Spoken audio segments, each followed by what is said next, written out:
प्यारे साथियों नमस्कार। स्वागत है आप सबका आज के इस एपिसोड में। आशा करता हूं कि आप सब बहुत अच्छे होंगे। तो चलिए आज का ये एपिसोड शुरू करते हैं। ठीक है, फटाफट आप लोग कमेंट कर दीजिए कि आप सबको आवाज मिल पा रही है, वीडियो चल पा रहा है आप सबका। एक बार सब लोग बता दीजिए।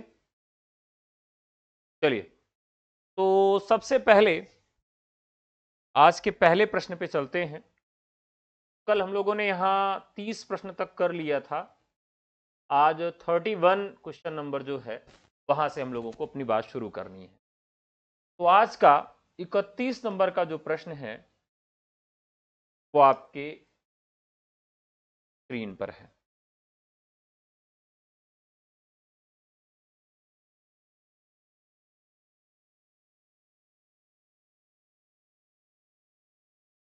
चलिए फटाफट बताएंगे।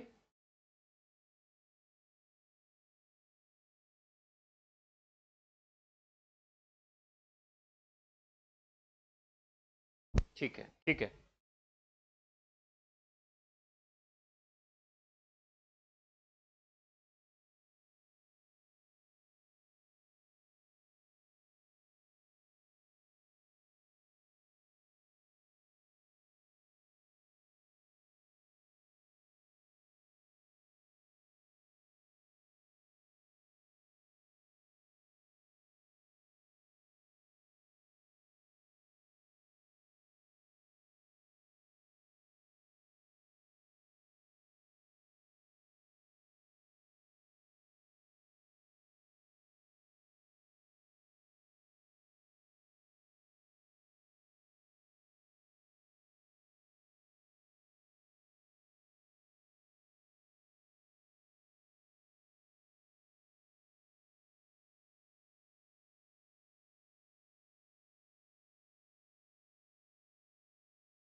एक मिनट रुकिए, बार बार चार्जिंग की प्रॉब्लम है, इसको सॉल्व कर देते हैं।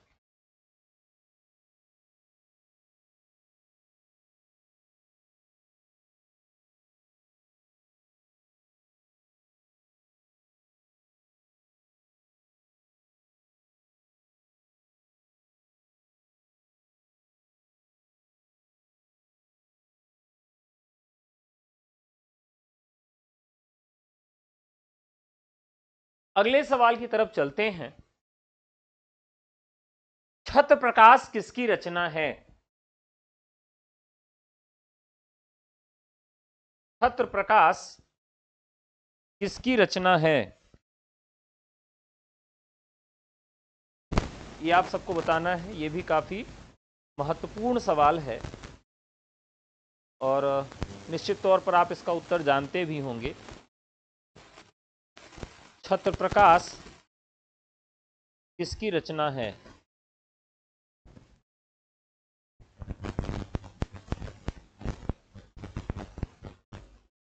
चलिए बताइए।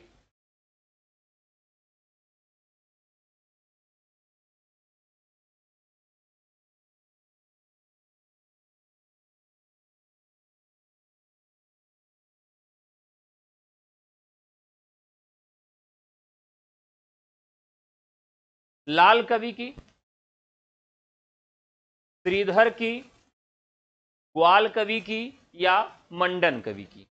तो चलिए फटाफट कर लेते हैं। तो सब लोग क्या कर रहे हैं? ए ऑप्शन 32 का ए, ठीक है। तो छत्र प्रकाश किसकी कृति है? वह लाल कवि की। अगला सवाल, अभिधा उत्तम काव्य है, मध्य लक्षणालीन, अधम व्यंजना, रस विरस, उल्टी कहत नवीन, यह स्थापना किसकी है? तो ये आप सब जानते होंगे कि स्थापना किसकी है? देव की है। सुजान विनोद किसकी रचना है? कल के ही क्लास में मैंने बताया था कि सुजान के ऊपर कई रचनाएं लिखी गई हैं। सुजान के साथ विनोद कौन करता है? यानी देव जो है वो सुजान के साथ विनोद करते हैं। सुजान के साथ विलास कौन करता है? तो विलास करने के लिए सोम की आवश्यकता पड़ती है। तो हमने आपको बताया था सोमनाथ, सोमनाथ क्या करते हैं? सोमनाथ क्या करते हैं? विलास करते हैं। सुजान, सुजान विलास हो जाता है। और देव क्या करते हैं? तो सुजान के साथ देव विनोद करते हैं। ठीक है, अगला सवाल, बिहारी सतसई पर किस ग्रंथ का प्रभाव है? बिहारी सतसई पर किस ग्रंथ का प्रभाव है? यह बात रामचंद्र शुक्ल ने हिंदी साहित्य के इतिहास में भी बताई है कि बिहारी सतसई पर किस ग्रंथ का प्रभाव है? बताइए। नवरस तरंग, श्रृंगार सागर, गाथा सप्तसती, या फिर ब्रज विलास, किसका प्रभाव है? शुक्ल जी हिंदी साहित्य के इतिहास में किस ग्रंथ का प्रभाव बताते हैं?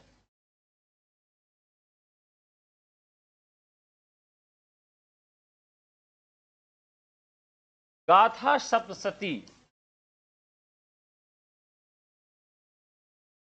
जो कि हाल की रचना है, उसी पर इसका प्रभाव बताया गया है। तो बिहारी सतसई गाथा सप्तसती का प्रभाव है। क्लियर है? अगला सवाल, कुंदन को रंग फीको लागो, यह पंक्ति किसकी है? अभी हम आसान आसान प्रश्न कर रहे हैं। कुंदन के अंग फीको लागे,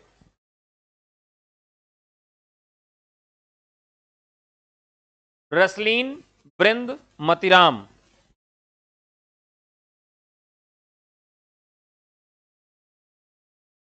कुंदन के अंग फीको लागे, देखिए यहां पर एक कवि हैं जिनका नाम क्या है? मतिराम है। मतिराम, जिन्हें बच्चन सिंह काव्य चेतस कवि के अंतर्गत रखते हैं। और मतिराम जो हैं, ये 1617 में इनका जन्म होता है। कहां जन्म होता है? टिकवापुर में। एक चीज समझिएगा कि रीतिकाल के कवियों का क्रम ही पूछा जाता है। भाई यूपी असिस्टेंट प्रोफेसर का एग्जाम तो होगा ही, पूरी योजना बन गई है, बस एक इलाहाबाद का ही सेंटर फंसा है, बाकी पेपर कराने की पूरी योजना है।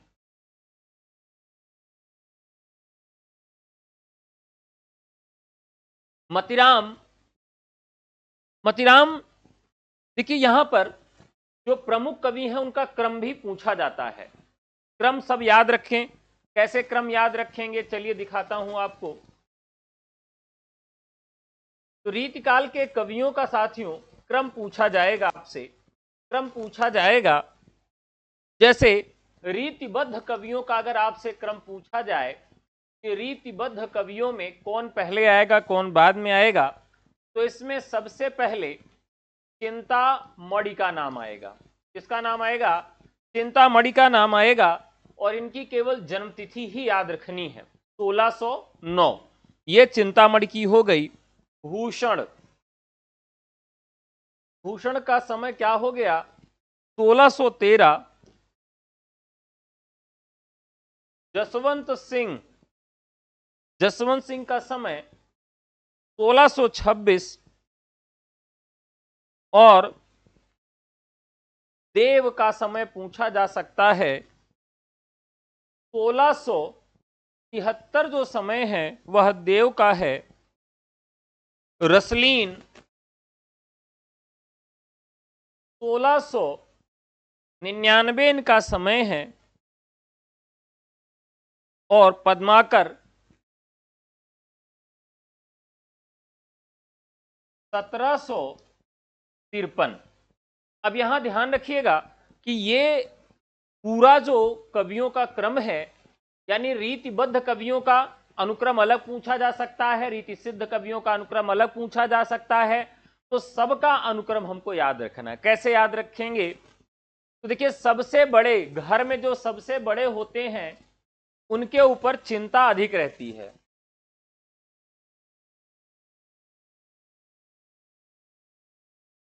घर के जो सबसे बड़े होते हैं उनके ऊपर चिंता अधिक होती है, तो चिंतामणि। घर के जो सबसे बड़े होते हैं उनके बाद क्या होता है? भूषण। उनके पास क्या होता है? भूषण होता है, यानी गहना होता है पहनने वाला। और जसवंत सिंह, उनके हाथों में बहुत सारा जस होता है। वो क्या करते हैं? देवों की पूजा करते हैं और रस में डूबे रहते हैं और पद्माकर के गीत सुनते हैं। अब चलिए चलते क्रम में जल्दी जल्दी इसको समझते हैं। दरअसल आपके घर में जो बड़े हैं वो चिंतामणि हैं, यानी जिसके पास ज्यादा चिंता है वो चिंतामणि है। जिसके पास अधिक चिंता होती है उसके पास गहने बहुत सारे होते हैं। घर का बड़ा तो उसके पास गहना होगा, यानी भूषण।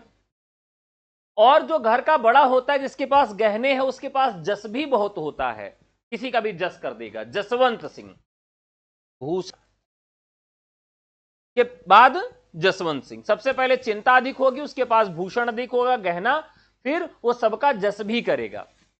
जसवंत सिंह अब वो देवों की पूजा करता है और रस में मस्त रहता है और पद्माकर के गाने सुनता है।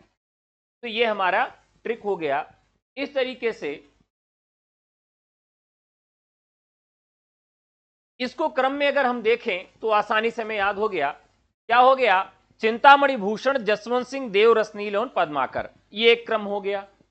अब दूसरा ट्रिक हमारा क्या है कि इसकी डेट याद रखें। ठीक है, डेट और एक जो रचनाकार है उनके आधार पर याद करें।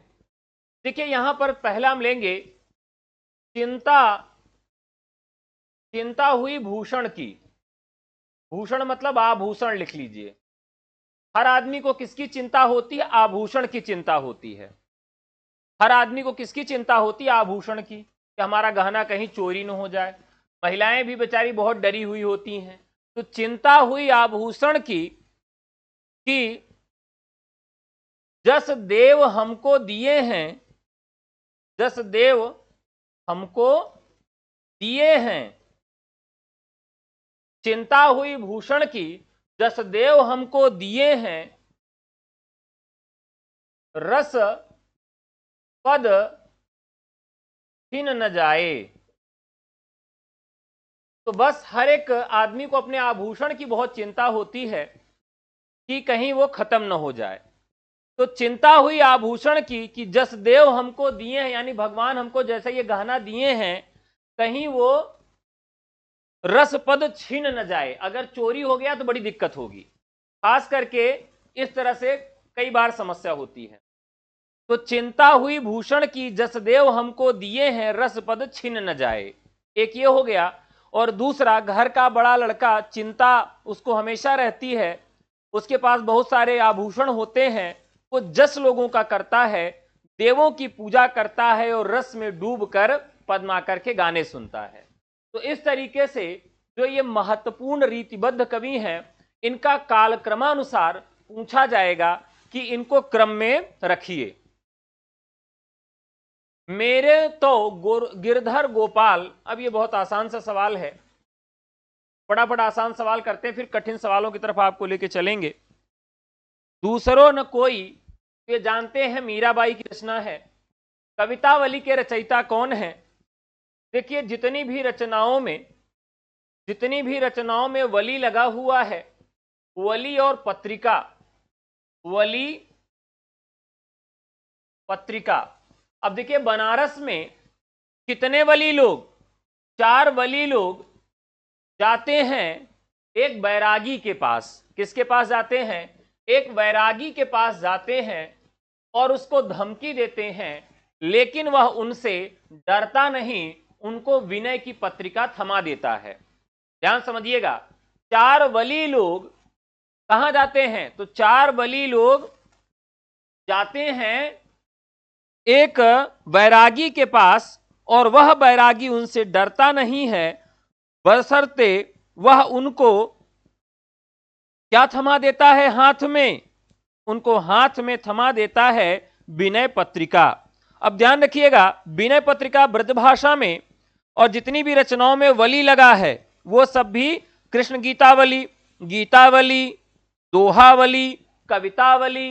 तो जो 4 वली हैं, चारों वली में ब्रजभाषा हो गई। वैरागी का मतलब वैराग्य संदीपनी और विनय पत्रिका का मतलब हो गया विनय पत्रिका। ये सारी रचनाएं ब्रजभाषा में। तो 4 वली लोग एक वैरागी को जाके धमकी देते हैं और उनको वो विनय पत्रिका थमा देता है। कवितावली किस प्रकार की रचना है? तो देखिए कवितावली, जितनी भी वली रचनाएं हैं ये किसमें है? ब्रजभाषा में है। कवितावली में है क्या? तो मुक्तक रचना है और 7 कांडों में विभक्त है। किस तरह की रचना है? तो मुक्तक रचना है और 7 कांडों में यह रचना विभक्त है। ठीक है, अब मैंने आपको कुछ ट्रिक बताया था तुलसीदास की रचनाओं को पहचानने के लिए कि किस प्रकार की रचना है। ठीक है, याद है कि नहीं याद है? वैराग्य संदीपनी, वैराग्य संदीपनी आपको बताना है कि तुलसीदास की किस प्रकार की रचना है। बताइए ये किस प्रकार की रचना है? देखिए जो बैरागी होता है वो घर बार से मुक्त हो जाता है, अर्थात यह इनकी मुक्तक रचना है। दोहा सोरठा में लिखी गई है। रामाज्ञा प्रश्न, रामाज्ञा प्रश्न। ठीक है, राम ने अपने पिता की आज्ञा मानी और घर से मुक्त होकर वन की ओर चले जाते हैं, अर्थात यह भी इनकी रचना मुक्तक हो जाएगी। ठीक है, रामलला, रामलला, रामलला नहछू। अब बताइए ये क्या है?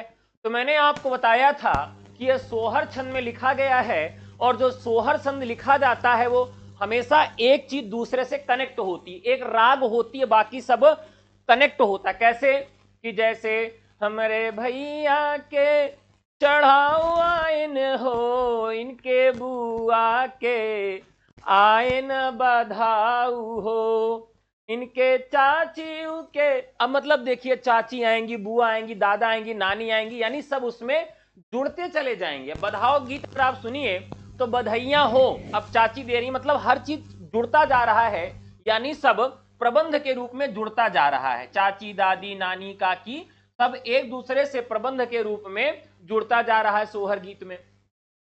तो यहां पर जब प्रबंध की बात आती है तो हम ऐसे ही याद रखेंगे कि राम लला नहचू, यानी धुन एक ही होती है, धुन एक होती है बस।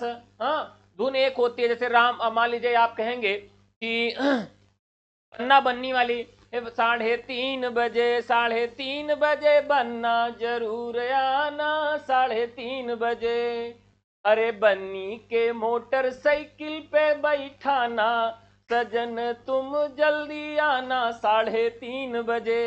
अब यहां देखिए हर जगह 3:30 बज रहा है, यानी कि हर जो सोहर छंद है या जो इस तरह के गीत होते हैं, मुख्य तौर पर ये जो तुलसीदास ने लिखा था, क्यों लिखा था?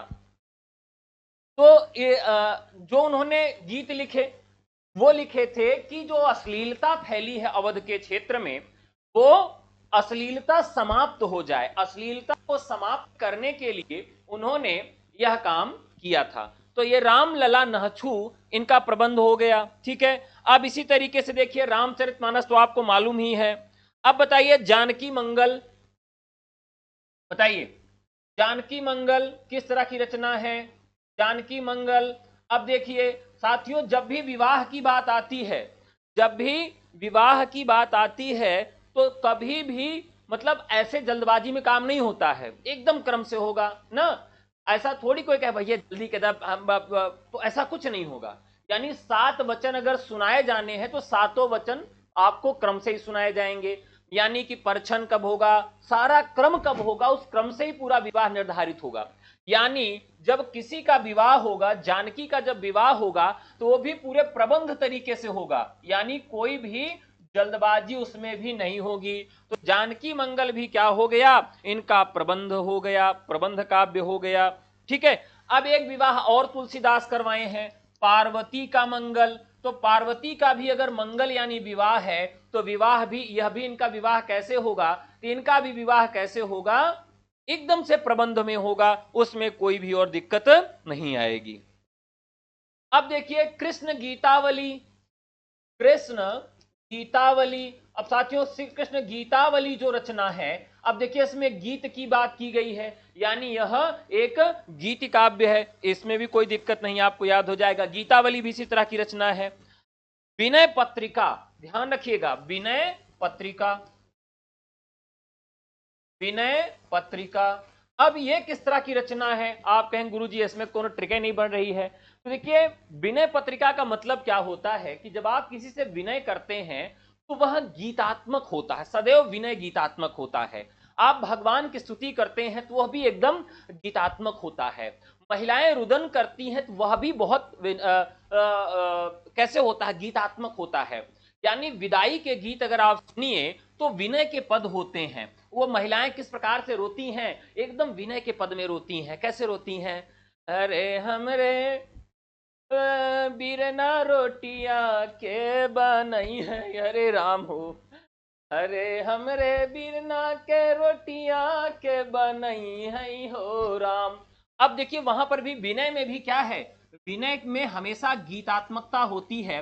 गांव की महिलाएं हो, शहर का हो, रुदन हो, भगवान के लिए विनय हो, कहीं पर भी विनय आएगा। हमेशा विनय जो होता है वो कैसे होता है, गीत में होता है, हमेशा विनय गीत में होता है। तो इस तरह से विनय पत्रिका किस तरह की रचना हो जाएगी, तो यह भी गीत काव्य हो जाएगा।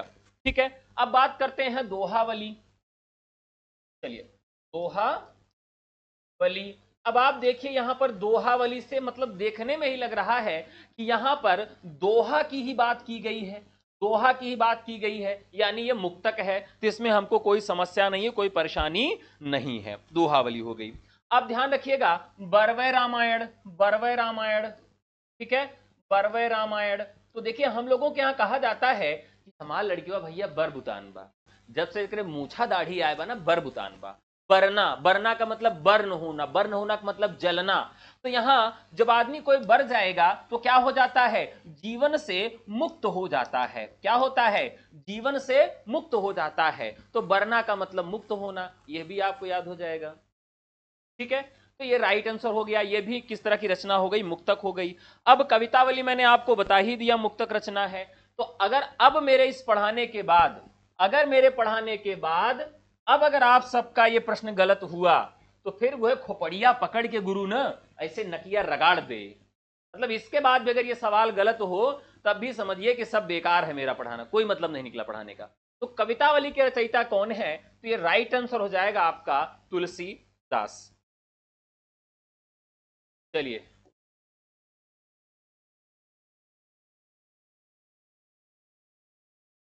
तो पिटारे से कुछ और सवाल निकाल लेते हैं।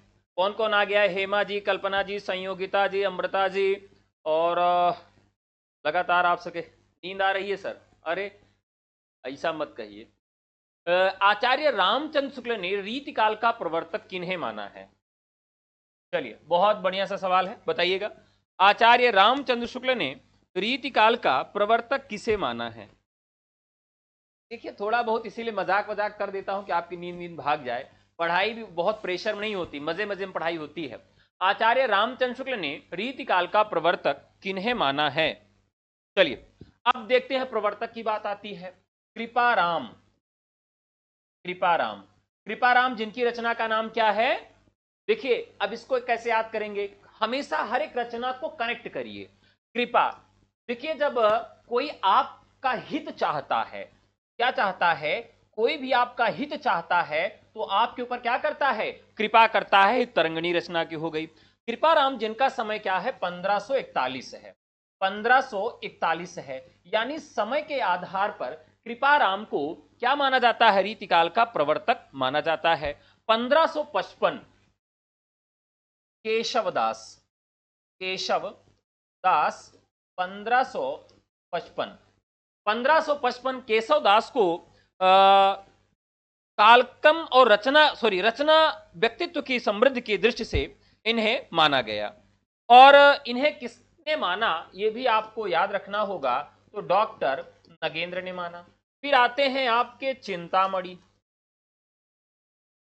चिंतामणि का समय, अभी हम लोगों ने देखा था कि जो आदमी चिंता वाला होगा वो उसके अंदर क्या होता है, अभी भी बताया था, चिंता करेगा मतलब उसके पास आभूषण होगा, आभूषण होगा तो लोगों का जस करेगा, देव की पूजा करेगा, रसलीन रस पिएगा और पद्माकर के गाने सुनेगा। यही अभी हम लोगों ने देखा था, यही ट्रिक हम लोगों की थी सारे रचनाओं को याद करने की। तो चिंतामणि का जो समय है वो क्या है? 1609 है। सही है? नहीं, बताइए।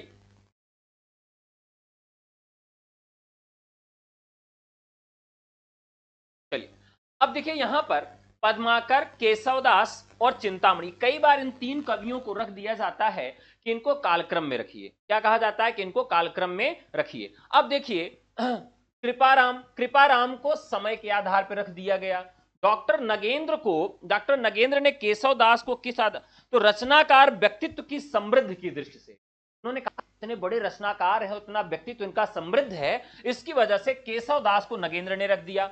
अब चिंतामणि को शुक्ल जी ने क्यों रखा? क्योंकि शुक्ल जी मानते हैं कि चिंतामणि रसवादी आचार्य हैं और रसवादी परंपरा से ही रीतिकाल का प्रवर्तन होता है। और शुक्ल जी एक बार अपने इतिहास में कहते भी हैं कि रस की परंपरा के आधार पर यदि इसे कोई श्रृंगार काल कहता है तो वह ठीक ही होगा। यानी रस की अविचल परंपरा चलाने के कारण और रसवादी आचार्य होने के कारण चिंतामणि को उन्होंने रीतिकाल का प्रवर्तक माना। और शुक्ल जी ने केशवदास को क्यों नहीं माना? क्योंकि केशवदास जो हैं ये अलंकारवादी कवि हैं, अलंकारवादी कवि होने के कारण उन्होंने रीतिकाल का प्रवर्तक नहीं माना, क्योंकि शुक्ल जी मानते कि रीतिकाल का प्रवर्तन वही कर सकता है जो कोई श्रृंगारी कवि होगा, रस विवेचक कवि होगा। ठीक है, चलिए अगले सवाल पे। आप गुरु बताओ, बहुत देर से सरल सरल प्रश्न देखे रहे हो, आप बताओ। पूरी तिनी पायन की हाहा ने कुआनी दे, यह मार्मिक चरण इनके काव्य का अंश है।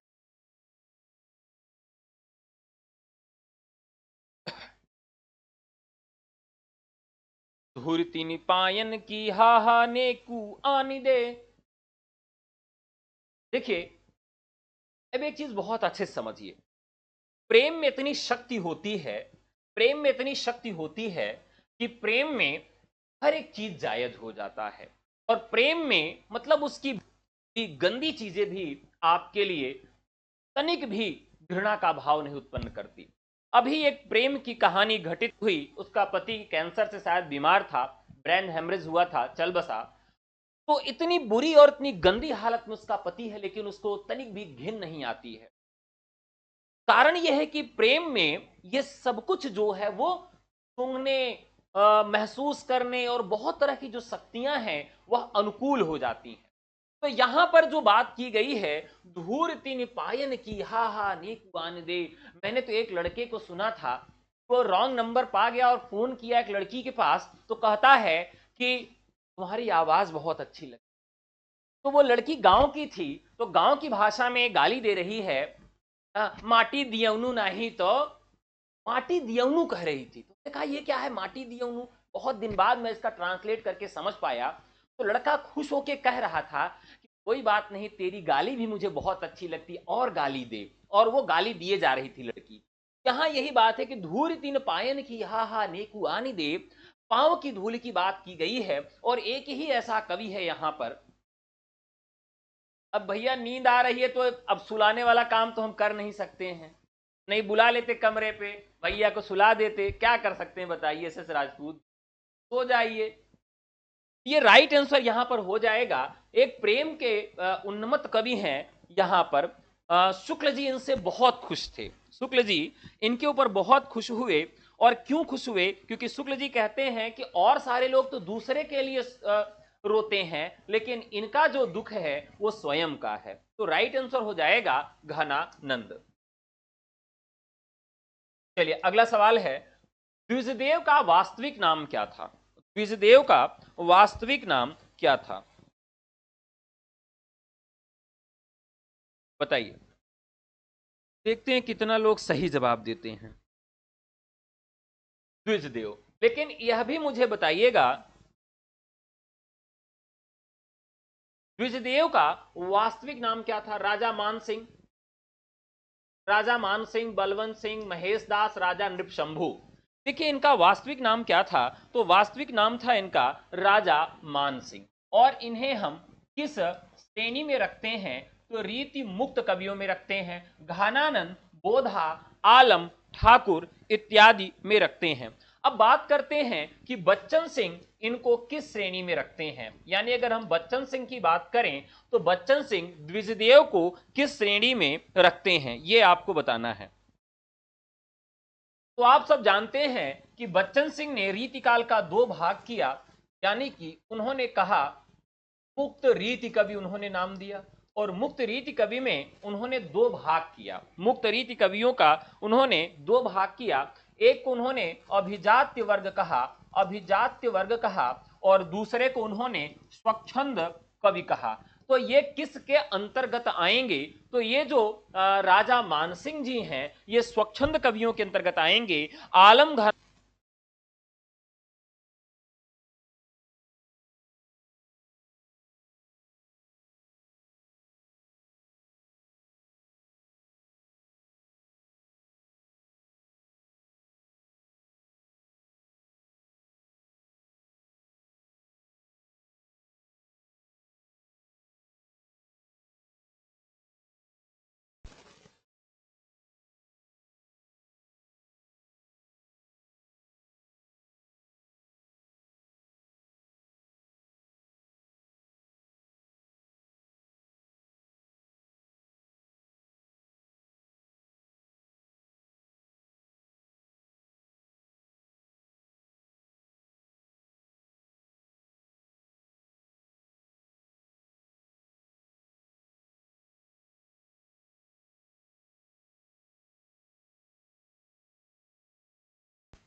ये जो रचना है कवित रत्नाकर, इसमें कुल 394 छंद हैं। इसमें छंदों की संख्या अगर देखें तो 394 छंद है। और ये कितने तरंगों में बांटा गया है? तो यह रचना पांच तरंगों में विभक्त है। मोस्ट इंपॉर्टेंट है, कई बार यहां से प्रश्न पूछा गया है। ये 5 तरंगों में बांटा गया है। तो अगर देखें कि किस तरंग में कितना है, तो पहले तरंग में कुल 96 है, दूसरे तरंग में 74 हैं, 62 हैं, और फिर 76 हैं, और सबसे अंत में कुल 86 हैं। यानी हर एक चरण में कितने कितने छंद हैं इसकी बात की गई है। अब देखिए सेनापति, इधर भक्ति काल है, इधर भक्ति काल है, और इधर रीति काल है। तो दोनों के बीच के कवि माने जाते हैं, यानी दोनों के संधि के कवि माने जाते हैं। ये जरूर याद रखिएगा। सेनापति कहां के कवि माने जाते हैं? तो ये बीच के कवि माने जाते हैं। अब ध्यान रखिएगा कि भक्ति और श्रृंगार, इनकी रचनाओं में भक्ति का भी वर्णन मिलता है, और साथ ही साथ इनकी रचनाओं में श्रृंगार का भी वर्णन मिलता है। अब एक चीज ध्यान रखिएगा कि इनके यहाँ एक और खास बात पाई जाती है। एक तो ये राम भक्त कवि हैं, यानी अगर हम भक्ति और श्रृंगार की बात कर रहे हैं तो इनके यहाँ राम भक्ति भी पाई जाती है। और अगर श्रृंगार की बात की जा रही है तो प्रकृति का सूक्ष्म निरीक्षण इनके यहाँ देखने के लिए मिलता है, यानी प्रकृति का बहुत सूक्ष्मता के साथ वर्णन करते हैं। और प्रकृति में जो प्रकृति का प्रयोग किस प्रकार से करते हैं, उपयोग किस प्रकार से करते हैं, तो प्रकृति का उपयोग ये करते हैं उद्दीपन के लिए। किसके लिए करते हैं, तो प्रकृति का प्रयोग ये उद्दीपन के लिए करते हैं। अब साथियों एक बार लाइक कर दीजिए, उद्दीपन का मतलब क्या होता है, उद्दीप्त कर देना और जला देना। जैसे आपकी एक बुआ जी हैं, वो बहुत दिन बाद आपके घर आई, तो वो रास्ते से ही माहौल बना ली थी कि चलते ही रोना है, लेकिन आप सबके घर वाले सोच रहे कि हमको रोना ही नहीं है। क्या आजकल की लड़कियां क्या करती हैं, बेचारी इतना मेकअप कराए रहती है, लाखों का मेकअप होता है, शादी के समय रोती ही नहीं है। तो क्या होता, पूरे घर वाले सोचते हैं अगर ये बिट्टी थोड़ी सी रो देती तो हम लोगों की इज्जत बन जाए। तो होता क्या है कि वो जैसे ही घर वाले सब रोने लगते हैं, लेकिन बिट्टी रो ही नहीं रही है, बहनी रो ही नहीं रही हैं, क्योंकि उनको लग रहा है कि मेकअप खराब हो जाएगा। तो यहां पर क्या है कि उद्दीपन का मतलब क्या है कि अगर वहां का माहौल इस तरह का हो जाए कि वो बिट्टी क्या हो, बहनी क्या हो, वो माहौल देखकर अंदर तो उनके करुणा भरी ही है, दुख भरा ही है घर छोड़ने का, लेकिन पूरा माहौल, बड़की बुआ रोने लगे, बड़की चाची, मम्मी, पापा, भैया सब देख देख रोने लगे, और एकाएक जो है वो लड़की भी रोने लगे उस भाव को, उस समय को देखकर, यानी कि वह उस जो स्थायी भाव है उससे उद्दीप्त हो जा रही, उस कंडीशन से उद्दीप्त हो जा रही है। तो यही देखने के लिए मिलता है। राम भक्ति तो मिलती है, लेकिन प्रकृति इनके यहाँ किस रूप में आती है, प्रकृति किस रूप में आती है, उद्दीपन के रूप में आती है। ये आप जरूर याद रखिएगा कि रीतिकाल में कविता किसके रूप में आती है, प्रकृति किस रूप में आती है, इस तरह के प्रश्न आपके यहां बनते हैं। अगला सवाल, रामचंद्रिका के रचयिता कौन है? रामचंद्रिका के रचयिता कौन है, फटाफट आप लोग बताइएगा। रामचंद्रिका बहुत महत्वपूर्ण रचना है। अब एक चीज आपको यह भी बताना है कि रामचंद्रिका की कथा तो आप सब जानते ही होंगे, जानते हैं। रामचंद्रिका में कुल 7 कांड हैं। कितने कांड हैं? 7 कांड हैं। और इसको इन्होंने कितने रात्रि में लिखा था? 1 रात्रि में लिखा था। मैंने एक प्रश्न आप लोगों के लिए कमेंट बॉक्स में बताने के लिए छोड़ा था कि रामचंद्रिका के आधार पर इनको कठिन काव्य का प्रेत किसने कहा था? तो बहुत सारे लोगों ने जवाब दिया रामचंद्र शुक्ल, लेकिन रामचंद्र शुक्ल ने नहीं कहा है। ठीक है, ये रामचंद्र शुक्ल ने नहीं कहा है। कमेंट बॉक्स में सही जवाब भी आया है आप सबका, तो मैं आप सबको बता देता हूं कि कमेंट में जो सही जवाब इसका दिया है, किसने दिया है। 2 इसमें जवाब आए हुए हैं कमेंट बॉक्स में कल के एपिसोड में, तो बड़ा अच्छा लगा कि आप लोग जो है कमेंट में बाद में ही सही जवाब देते हैं। चलिए तो बता देता हूं कि कल का जो एपिसोड था उसमें आप लोगों का क्या जवाब आया है। हाँ देखिए, इसमें जो जवाब आया है, अमित कुमार उपाध्याय ने जवाब दिया है, कविता कौमुदी में देव ने केशव को कठिन काव्य का प्रेत कहा है। सबसे पहले देव ने कहा था, उसके बाद शुक्ल ने कहा था। फिर प्रतिभा मिश्रा ने जवाब दिया है, केशव को कठिन काव्य का प्रेत आचार्य शुक्ल ने कविता कौमुदी में कहा है। अब यहां अगर इन दोनों सवालों को देखें तो ये दोनों सवालों में, मतलब दोनों जवाब में थोड़ी थोड़ी कमी है। यानी कि कविता कौमुदी में सबसे पहले, कविता कौमुदी किसकी रचना है? वो देव की नहीं, तो देव के बहाने यह कथन कहा गया है। शुक्ल जी ने कहीं भी कठिन काव्य का प्रेत नहीं कहा है। शुक्ल ने कहा है कि केशव दास को कवि हृदय नहीं मिला था। अगर आप केशव दास को पढ़ते हैं तो ये लिखा था कि इनको क्या था, इनको कवि हृदय नहीं मिला था, इस प्रकार की उदाहरणा मिलती है। ठीक है, अब अगर हम देखें तो रामचंद्रिका जो रचना है ये किस लिए प्रसिद्ध हुई? यह रचना जो प्रसिद्ध होती है, इसके पीछे का सबसे बड़ा कारण था कि इसका जो कथानक है, कथानक उतना महत्वपूर्ण इसका नहीं हुआ, लेकिन जो इसके संवाद हैं वह संवाद की वजह से यह रचना अमर हो गई। ठीक है, यह रचना किसके आधार पर अमर हो गई? तो यह रचना संवाद के आधार पर अमर हो जाती है। ठीक है। अब जी देखिए, इन्होंने इतना फास्ट फॉरवर्डेड मोड में रचना किया है कि इसकी वजह से भी मान लीजिए जैसे आपका विवाह हो रहा है और आप अपने वीडियो को देखिए विवाह के और फास्ट फॉरवर्डेड मोड में लगा के देखिए, लोग दौड़ दौड़ के आए, से माला पहनाए आपकी वो जो है पत्नी और फिर भाग गई, दौड़ दौड़ लोग इसे इसे खा रहे दोनों हाथ से। फास्ट फॉरवर्डेड मोड में आप जब देखिए तो ऐसा लगता है कि इन्होंने रामचरितमानस को फास्ट फॉरवर्डेड मोड में लिखा है। तो फास्ट फॉरवर्डेड मोड का मतलब यह है कि जहां पर इनको ठहरना चाहिए था, जहां रुकना चाहिए था, वो बिल्कुल वहां नहीं रुकते हैं। अब इनकी पंक्तियों को देखिए। अब देखिए ये क्या हो रहा है।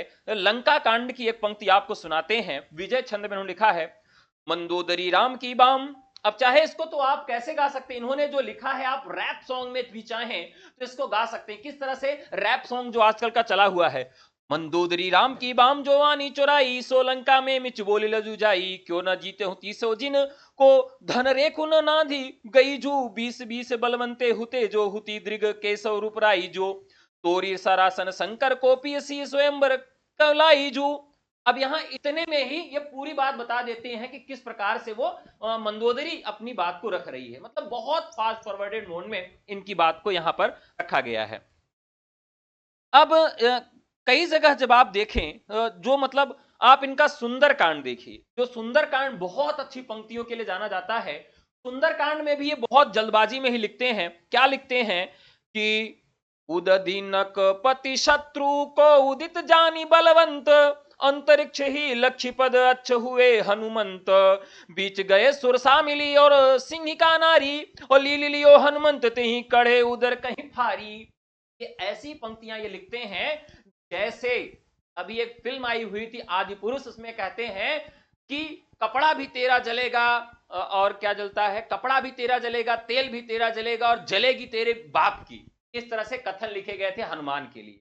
तो क्या हुआ, वो फिल्म फ्लॉप हो गई। तो जब वो फिल्म फ्लॉप हो गई तो इसी प्रकार का इन्होंने कथन लिखा है, इसी प्रकार का इन्होंने कथानक लिखा, संवाद लिखा, जिसकी वजह से शुक्ल ने कहा कि यह इनको कवि हृदय नहीं मिला था। ठीक है, चलिए, तो राइट आंसर हो जाएगा केशवदास। एक बार आप सब बता दीजिए कि ये किस समय लिखा गया है। हाँ, एक रात में पूरा किए थे, क्योंकि तुलसीदास से टसन में मिलने गए थे, तुलसीदास इनसे अच्छे से मिले नहीं, और कहे कि जिसकी वजह से तुलसीदास को इतना घमंड है, वैसा ही राम ग्रंथ में एक रात में लिख। एक बार आप सब इसकी तिथि बता दीजिएगा, रामचंद्रिका की तिथि बता दीजिए। रामचंद्रिका की तिथि पूछी जाती है कि रामचंद्रिका की रचना कब हुई थी, फटाफट बता दीजिएगा। नेक्स्ट क्वेश्चन, डॉक्टर नगेंद्र के अनुसार नीति निरूपण का आरंभिक ग्रंथ है। ये बहुत ही महत्वपूर्ण सवाल है। रीति निरूपण का पहला ग्रंथ कौन? अभी अभी हम लोगों ने देखा था, अभी अभी हम लोगों ने चर्चा किया था, यानी जो रीति काल के आधार पर, समय के आधार पर, हाँ 1601, ठीक है, वेरी गुड, बहुत बढ़िया, धन्यवाद। तो काल के आधार पर यहाँ पर हित तरंगिणी कृपाराम, कृपाराम क्या है, पहले कवि भी है, तो राइट आंसर। परंपरा की पहली रचना मानी जाती है, रीति परंपरा की पहली रचना कौन सी मानी जाती है, बताइए। अब यहाँ एक चीज भूल गए हैं, सतसई, ये लिख लीजिए, सतसई परंपरा की पहली रचना कौन सी मानी जाती है।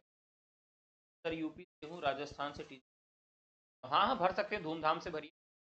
आपको बताना है सतसई परंपरा की पहली रचना कौन सी मानी जाती है।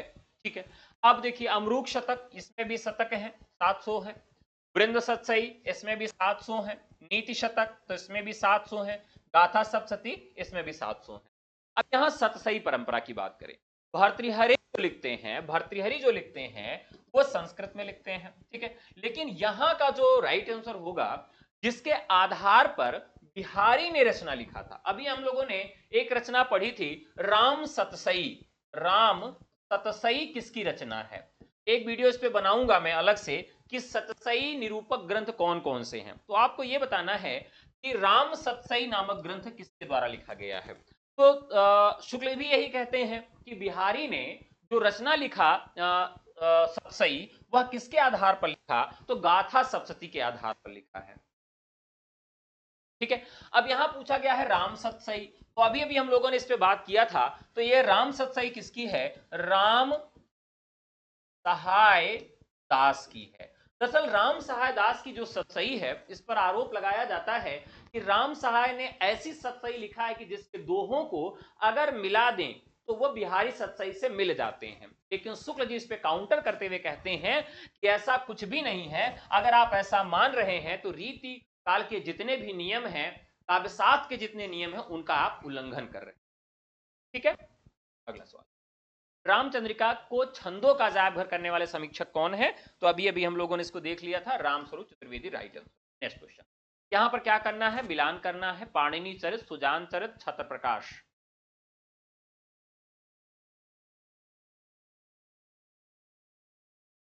यहां लिख लेते, चार है।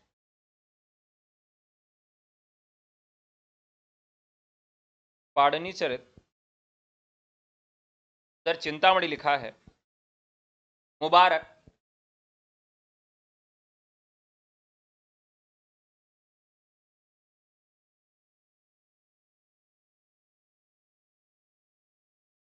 एक मिस हो रहा है। दन हो गए, लाल कवि हो गए, चिंतामणि, बताइए। चलिए मिलान कर देते हैं। दरअसल सुजान चरित, सुजान का जो चरित है वह कौन निर्धारित करेगा? मैं बार बार सुजान की रचनाओं को बता चुका हूं। सुजान का चरित सुदन निर्धारित करते हैं। सुजान के साथ विलास कौन करेगा? जो सोमरस पिएगा। सोम के आधार पर कौन सा नाम आता है? सोमनाथ। सुजान के साथ गुगली बुगली वोक्षप कौन करेगा? विनोद कौन करेगा? तो सुजान के साथ देव करेंगे। सुजान के साथ हित कौन करेगा? घनानंद करेंगे। ठीक है, तो इस तरीके से इसको याद रखेंगे। सुजान चरित सूदन का हो गया। छत्र प्रकाश किसकी रचना है? लाल कवि की है। ठीक है, इन्हीं की है। अब यहां पर एक सवाल आया है,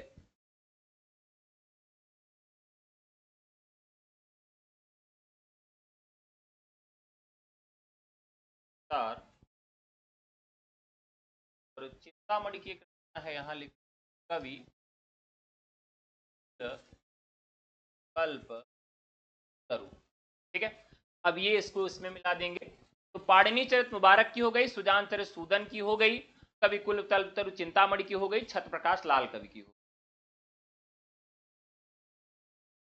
ठीक है, आनंदीलाल शर्मा द्वारा बिहारी सतसई पर लिखित फारसी टीका का नाम है। देखिए जितनी भी इनके ऊपर टीकाएं लिखी गई हैं वो बहुत महत्वपूर्ण है। ठीक है, बताइए, ये बहुत आसान सा सवाल है। कौन सी टीका लिखी गई है? देखिए अगर आप हमारे TGT, PGT, LT grade, GIC प्रवक्ता, assistant professor, UGC NET, KVS, NVS, किसी के भी बैच से जुड़ना चाहते हैं, असिस्टेंट प्रोफेसर या टीजीटी पीजीटी के प्रैक्टिस या रिवीजन बैच से जुड़ना चाहते हैं, तो आप हमें केवल व्हाट्सएप करके जुड़ सकते हैं। हमारा नंबर है 9828959237। अब बताइए, आनंदीलाल शर्मा द्वारा जो बिहारी सतसई पर फारसी में टीका लिखी गई वो कौन सी है? बिहारी सतसई पर बहुत सारी टीकाएं लिखी गई। अब कौन कौन सी टीकाएं लिखी गई हैं उसकी बात करें।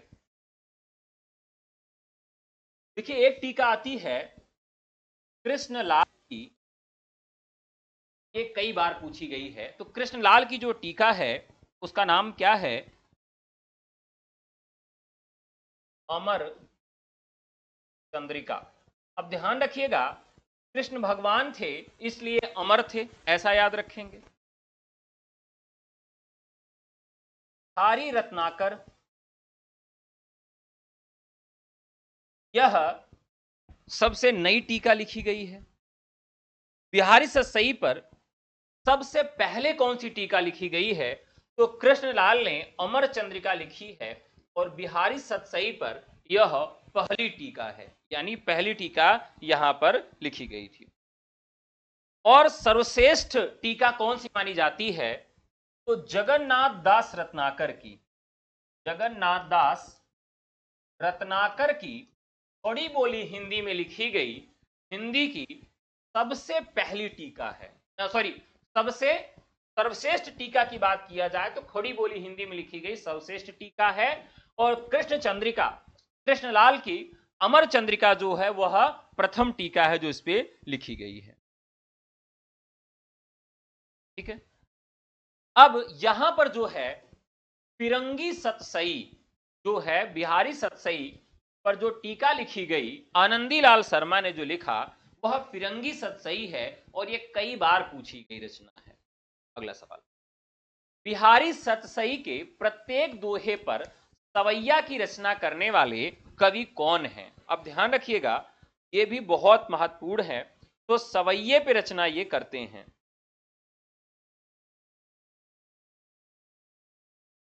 बताइए। तो अभी अभी हम लोगों ने बात किया था एक कवि की, पीछे चलें थोड़ा सा, यहां हमने बात किया था कृष्ण कवि की अमर चंद्रिका। तो अमर चंद्रिका, अमर चंद्रिका क्या है, इस पर इन्होंने यानी कृष्ण कवि ने यहां क्या किया है, एक एक दोहे पर सवैये की रचना इन्होंने है। अगला सवाल, निम्नलिखित रीतिकालीन ग्रंथों को उनके रचयिताओं के साथ सुमेलित करिए, यानी रीतिकाल के जो ग्रंथकार हैं उनके ग्रंथों के साथ यहां पर सुमेलित करना है। रचनाएं क्या हैं, वीर सिंह देवचरित, कवि कुल कंठाभरण, वृत्त कौमुदी और रस प्रबोध। चलिए बताइए साथियों।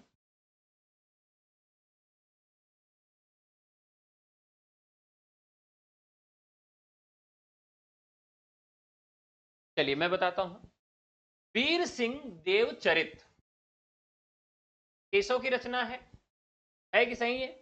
कवि कुल कंठाभरण, तो मैंने आपको बताया था कि जब कवियों के यहां क्या होता है, दुल्हन आती है तो कंठ तक भोजन कराया जाता है। आपके यहां भी होता होगा ना, आपके यहां भी यही होता होगा ना कि जब कवियों के यहां दुल्हन आती है तो कंठ भर भोजन कराया जाता है।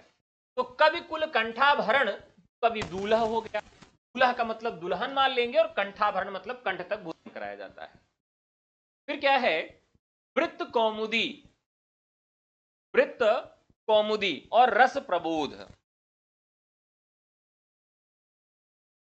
अब बताइए, एक रस प्रबोध रचना है, यह किसकी रचना है? तो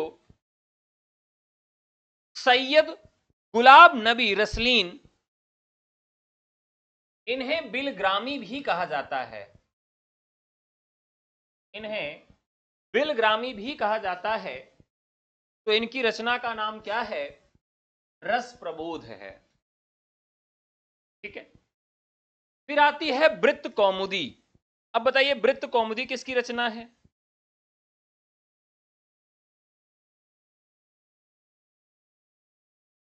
वृत्त कौमुदी बहुत अच्छे से समझ लीजिए, मतिराम की रचना।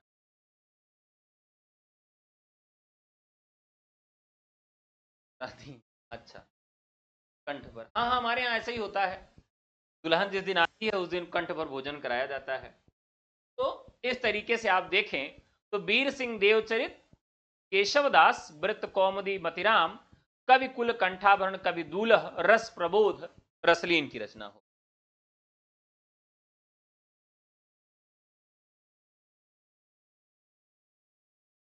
आगे बढ़ा जाए,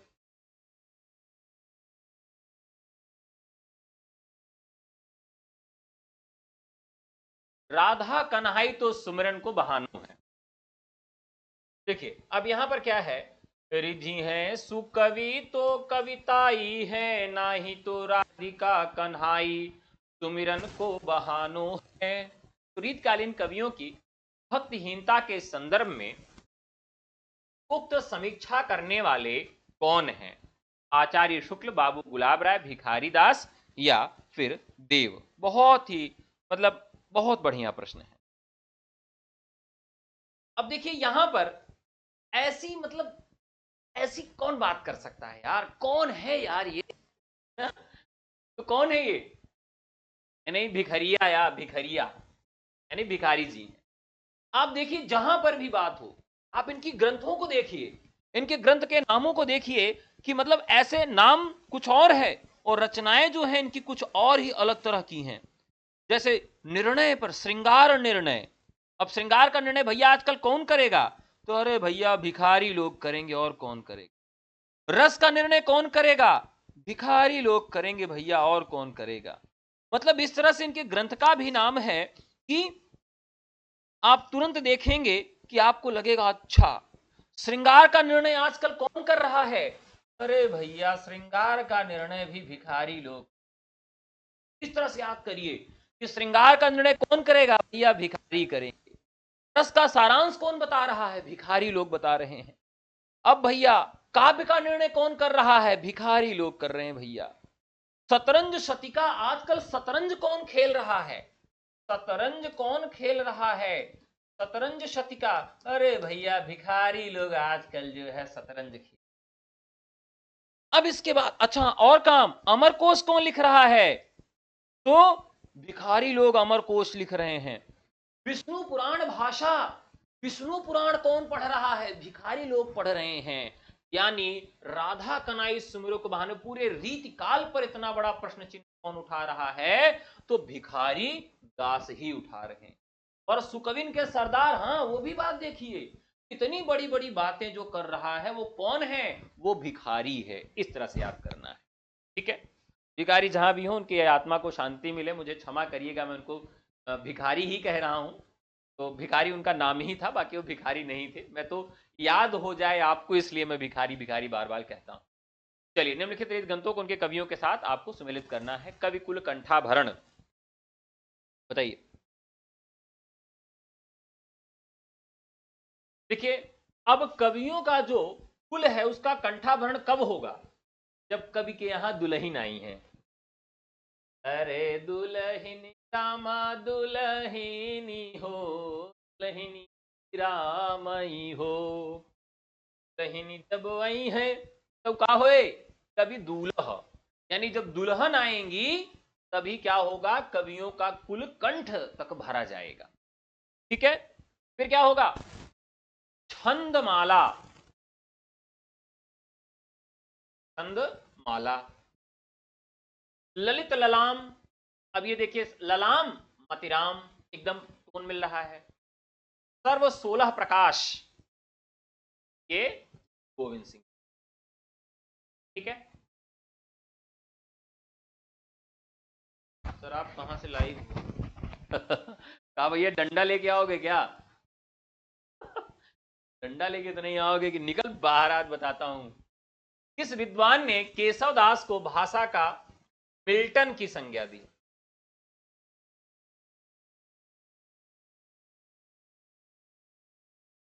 किस विद्वान ने केशव दास को भाषा का मिल्टन की संज्ञा दी?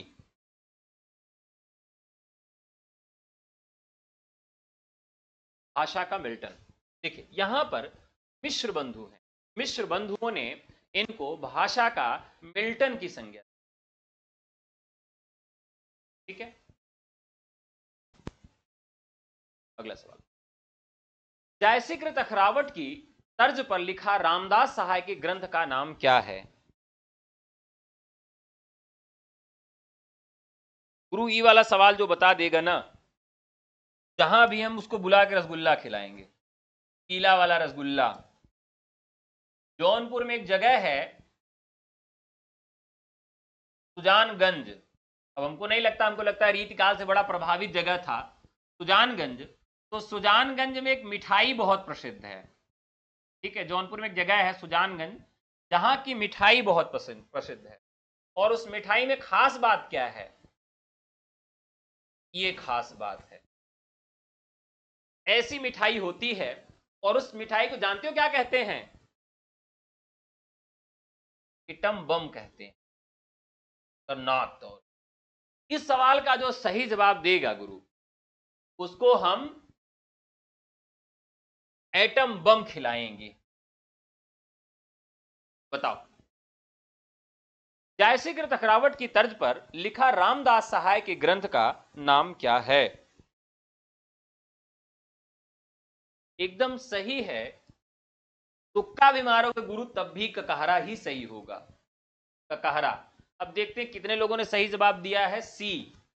तो भैया दीपक का सही हो गया, और एस राजपूत का सही हो गया, अंकित का सही हो गया, अनु का सही हो गया, तो बाबू का सही हो गया, संगीता का सही हो गया, बेबी का गलत हो गया, अरुणदीप का सही हो गया, शशि साहू का सही हो गया, अमृता का सही हो गया। चलो भैया, लो भैया, सबको एक एक एटम बम भगवान जल्दी से दें, यही ईश्वर से प्रार्थना है। चलिए, बहुत बढ़िया बहुत बढ़िया। अगला सवाल, नायिका भेद की दृष्टि से सर्वप्रथम रीतिकालीन ग्रंथ कौन सा है? तो राइट आंसर होगा सुख सागर तरंग।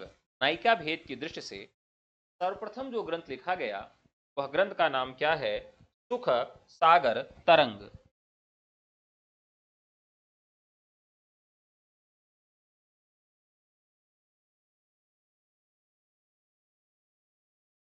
सुख सागर तरंग। बताइए। 17 का डी। नायिका भेद की दृष्टि सर्वप्रथम रीतिकालिक ग्रंथ कौन सा है? बी कह रहे हैं लोग, सुख सागर तरंग।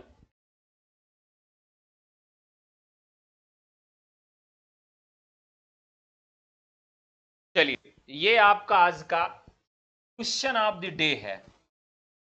इसका जवाब आप लोग कमेंट बॉक्स में छोड़िएगा और इसका जवाब कल मैं दूंगा। एक सवाल मैं पर डे छोड़ता हूं। छंद निरूपण ग्रंथों में प्राचीनतम रीति कालीन ग्रंथ है। छंद निरूपण ग्रंथों में प्राचीनतम रीतिकालीन ग्रंथ है। राइट आंसर हो जाएगा छंदमाला।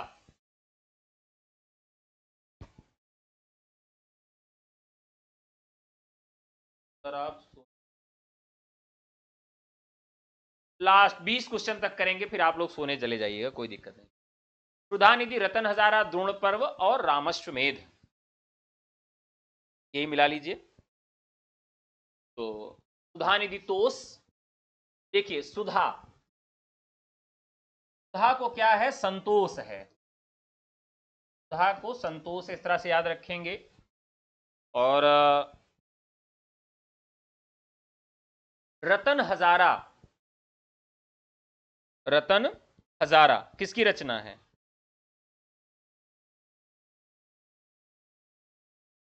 रतन हजारा रसनिधि की है, द्रोण पर्व कुलपति मिश्र की है, और रामस्वमेध चिंतामणि की है।